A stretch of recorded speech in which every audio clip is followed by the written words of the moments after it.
I just wanted to make a smaller but kind of informative video on what happened once I got here at the Memphis terminal at Swift. So I was originally supposed to come here just to trade in my owner-op truck and then go back company. But then when I was talking with placement, they said that there was an opening for Intermodal out of the Menasha terminal. So I'm like, okay, well, I'll take that. That's what I wanted to do when I got on with Swift, was Intermodal. Well, they got me in contact with the guy that runs it somewhere in Ohio. I think he said he's in Columbus. Well, anyway, it's out of the Gary, Indiana terminal, and he's from the Ohio or Columbus, Ohio terminal. I need to turn off my flashers here. I forgot I even had those on because this international doesn't let you know that. So yeah, I got here then to do that, but apparently the guy said that I was going to keep my owner truck, which, like I told him, sounded interesting because I could test the waters with being Intermodal as owner, and it's one of the only accounts that I've been in contact with that will hire owners other than the over the road. I don't even think the Great Lakes region hires owners. Anyway, so he got that all mixed up with my kind of like interest in knowing more. Even though when I got off the phone with him, I told him I'll update him in the morning because I had a load that delivered at 0600 and I needed to go to bed. Well, when I got off the phone, that's when he messaged my home terminal saying that I was going to stay owner op and go on Intermodal.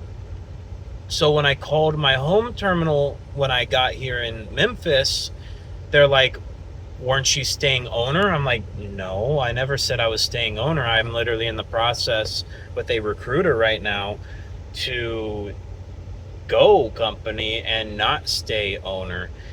Well, anyway, when that happened, they got mad at me for whatever reason, even though they're the ones that miscommunicated everything. So yeah, then they had to get me a truck. The truck they got me was a Freightliner. It was a 2021 Freightliner with 188,000 miles.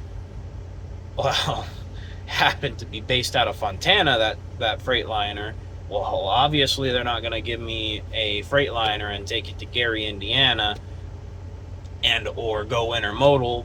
But then also at the same time, the guy that does the Intermodal was talking to my recruiter, and when my recruiter called, my recruiter said that it's fine for me to get in that truck that tractor assignments assigned to me, because I went into tractor assignment to make sure there were trucks here available, and they're like, yes, there's trucks here available, and then they just reserved me one that was available and ready to be taken.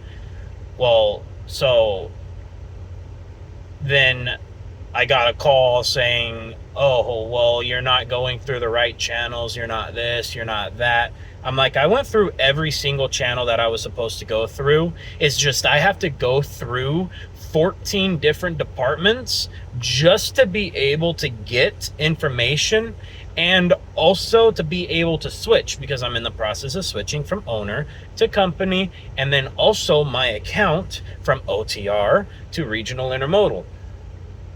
Well, they're like, well, you know, if you just wouldn't make an effort to go around the terminal or whatever. I'm like, I'm not making no effort to not let you guys know.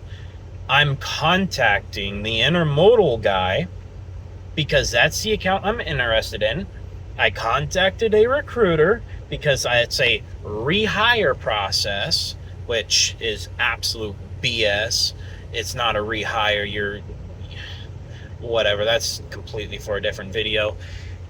So then I get pissed off because I'm like, You guys just don't have great communication whatsoever. When I call Heather, Heather says everyone knows that I'm going company. When I call my home terminal says I have no idea. Why are you not going to us? And then when I call the intermodal guy, he completely misunderstands what I say, because I'm not saying I'm going to keep my owner truck. I said I'm interested in it, but I'll update you in the morning. So let me talk it over, think it over, and then I'll get back with you. Well, no, he decided to just instantly go and email saying, yeah, so he's deciding to go to Intermodal as owner. If that doesn't work in 1 to 2 weeks, then he'll return his owner truck and get a company truck. And I'm like, what? I never said that. And then she's like, well, you know, if you would have contacted me, then you would have known. I'm like, you're not the person to contact for this.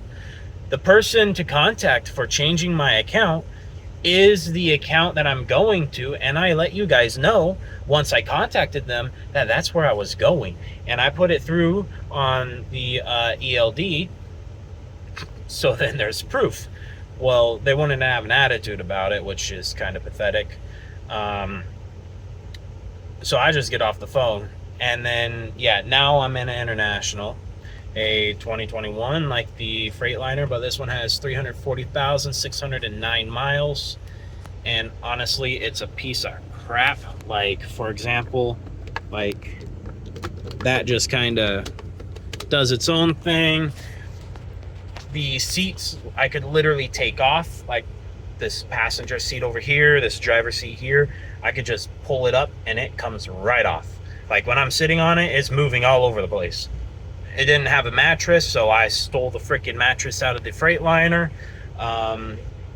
It has permits, which I have to double look over. Hopefully they're all good. If not, I'm going to have to go into permits tomorrow and get that figured out. But I mean, at least I'm in a truck, a company truck. I got my company code back, and yeah, so hopefully from now on everything goes smoother. I was talking with a couple of drivers on the intermodal account that I'm going to. My lane will be Nina. His lane was different, even though it's the same account, same logistics, everything. It's just they have different lanes for drivers, which has different turnarounds, which means like a different total amount of miles from where you take off to landing back where you are, because you kind of do a full loop circle.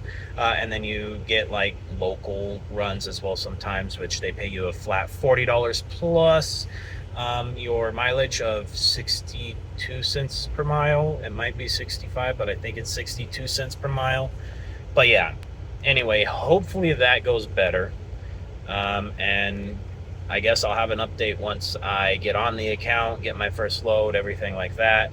And yeah, anyway, that's pretty much all I wanted to say for now. But yeah, later.